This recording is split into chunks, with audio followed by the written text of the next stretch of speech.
Hey, so today I'll be debunking an argument which actually comes up sometimes under the more, left-wing circles, which is the there's no ethical consumption under capitalism argument against veganism.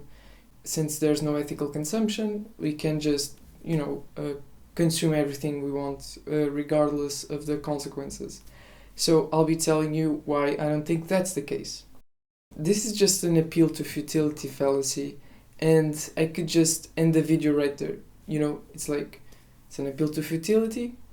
So I didn't quite explain this while I was shooting the video, but what I mean is something that seems futile or something that you think is futile doesn't necessarily mean that it is. In this case, I invoked the futility fallacy, which can also be known as the nirvana fallacy. But anyways, since I explained what I meant with futility fallacy, let's just get on with the video. Since I'm a lefty myself, and there's way too much this argument than it sounds, I'm making this video because there's a lot of things I want to debunk on this. So first of all, there's no ethical consumption under capitalism. Okay, maybe that is the case. I would certainly grant that most humans are exploited under capitalism. You got your ruling class, the working class.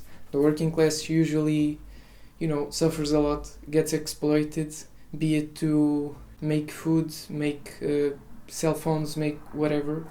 They're always being exploited. But the point here is, sure, but does that mean we should engage in actual rights violation and engage in a lot of harm? What I mean by this is, okay, there's no ethical consumption under capitalism, so does that mean I can just, walk up to a dog and, hey doggy, then just slit their throat, sell their body parts on the market? If there's no ethical consumption under capitalism, then I can just sell that dog in the market. There's no harm in that, right?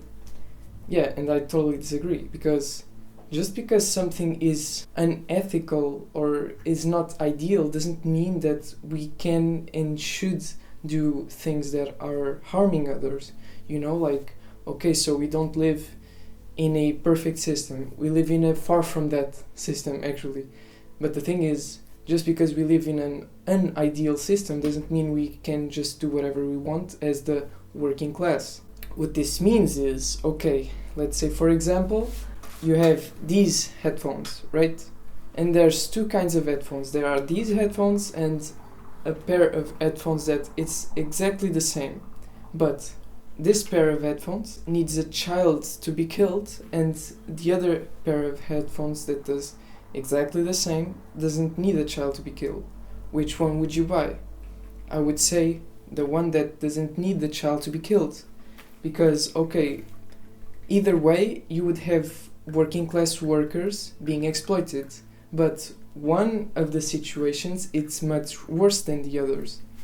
So in this case, when a child is harmed, you would not want that child's blood to be on your hands.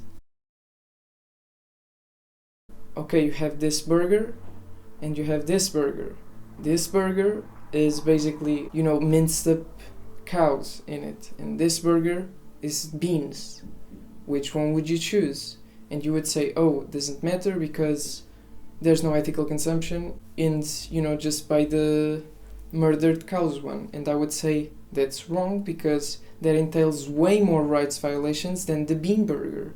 And, even if the bean burger has some unideal or unethical even work conditions, the cow's burger will have the same problems as the bean burger, but with an added victim, which is the cows, right?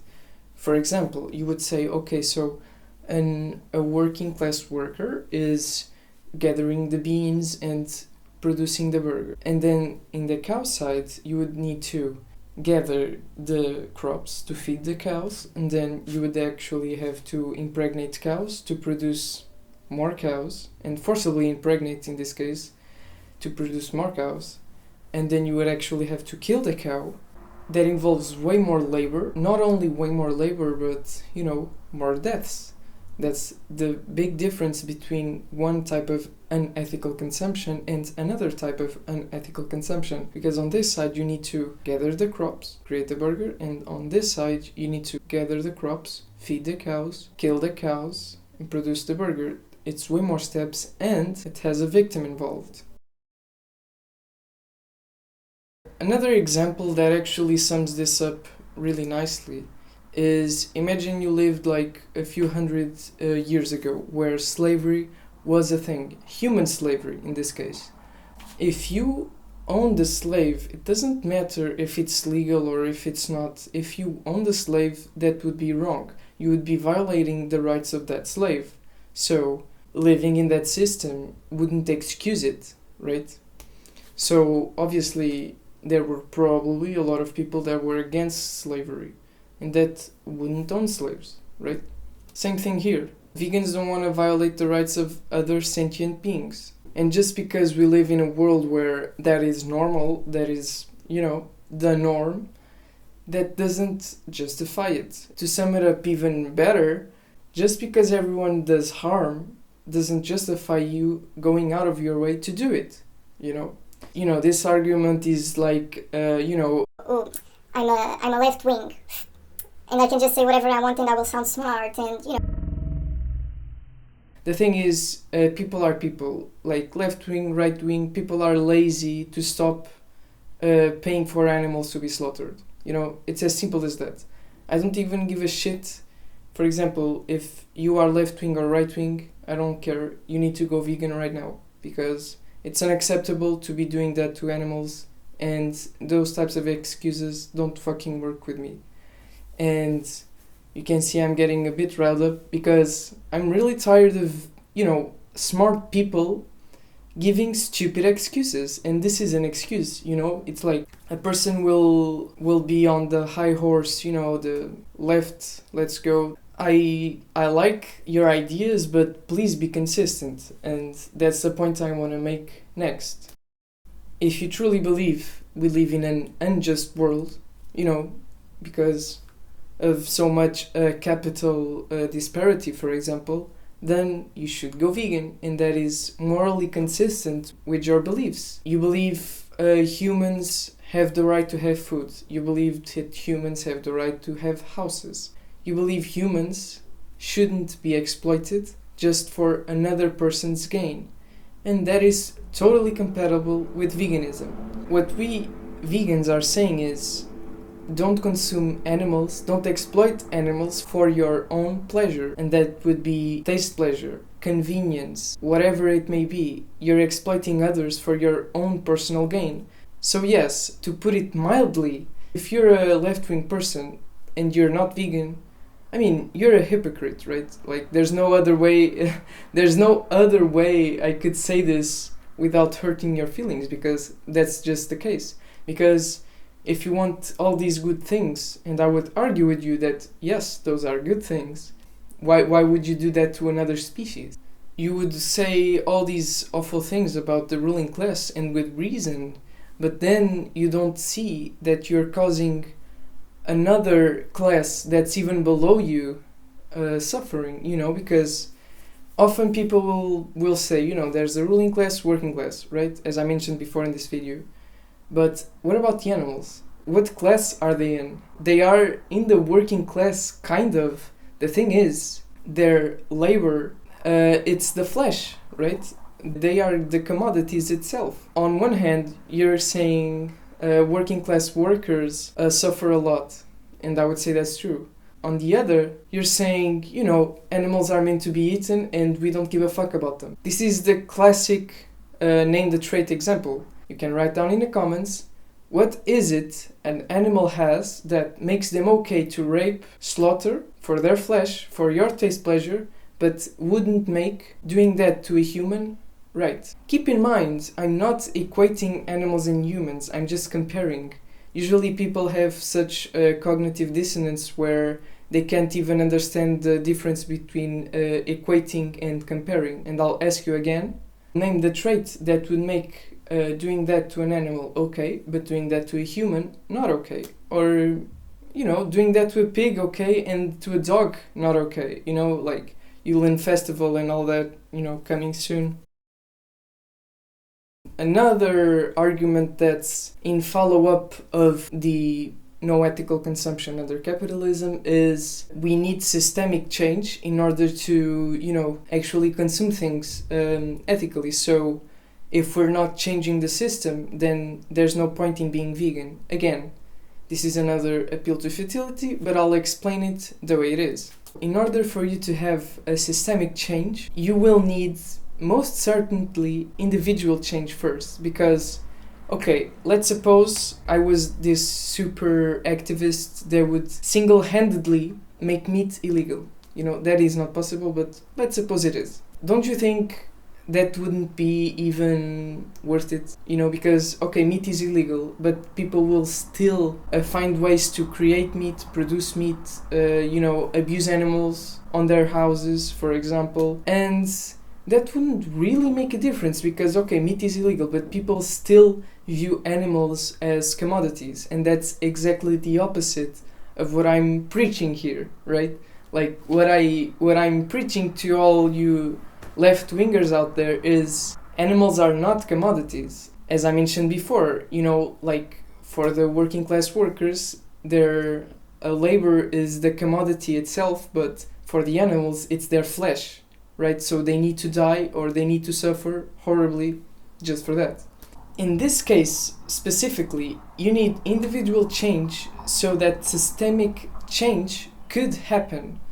What I mean by this is there's no point in me just banning meat and, problem solved. No, you need to, educate people about this. You need to make people think and make people realize that their actions have consequences, right? And that animals should have rights, just like humans, Name the trait again. What's the trait that would make doing this to an animal right, but doing this to a human wrong? If you treat people to not harm animals, to not abuse them, to not exploit them in any way, you would consequently produce a systemic change.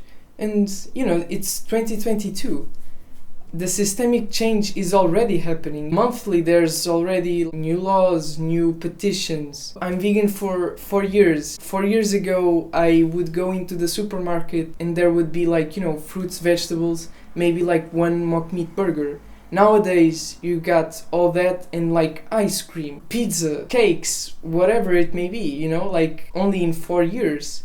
The change is already rolling. People just need to hop on board as soon as possible because, imagine if you were the victim. How long would you be willing to wait for people to stop exploiting you, right?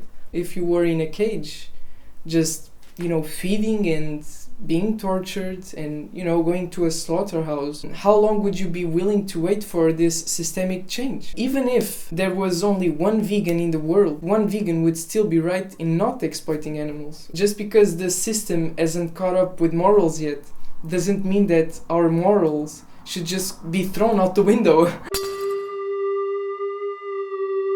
And if you don't feel convinced yet, just think about this. For you to create a left-wing revolution or systemic change, you really gotta put in the work. You gotta really just go at it. But to save animals, you just need to stop eating them. So if you feel lazy, if you feel like you're not doing enough, being vegan is the least you can do. And it's simple, it can be inconvenient for 2 weeks or so, but after that, it's just normal. At least think about, am I being consistent with myself? Why am I defending the working class but not defending the still working class but non-human working class, right? Because they're forced to be with us. They didn't want to be, mass bred into existence and exploited. They didn't want this to happen. Just like we don't want to be in the capitalist system. It's as simple as that. Point being, if you believe in human rights, well then go vegan, because veganism is an extension of human rights. I will also add that if you're worried about world hunger, right now we are producing crops that are enough to feed 100 billion animals per year that are alive today. But we don't have enough food to feed to 7 billion people. It's like, are you even serious? I'm just going to show a few studies that back up my claims, because at the moment I was recording this, I couldn't really remember all the data that well. I'm on the Cowspiracy website, and here we've got a lot of data that is useful. All the studies are here, you can check them out by yourself. Throughout the world, humans drink 5.2 billion gallons of water and eat 21 billion pounds of food. Worldwide, cows drink 45 billion gallons of water, which is almost 10 times more, and eat 135 billion pounds of food each day. What that means is humans are just consuming way less than cows. And keep in mind, these cows are just going to be consumed by humans. So why are the cows just drinking all the water and eating all the food, right? Doesn't make sense. I'll leave all this in the description so you can go and check it out. So yeah, that's my response to there's no ethical consumption under capitalism, why I think that's a bullshit argument, why I think left-wingers should go vegan, but everyone should. That's no excuse really. And yeah, thanks for watching, like, subscribe, go vegan, be vegan, peace.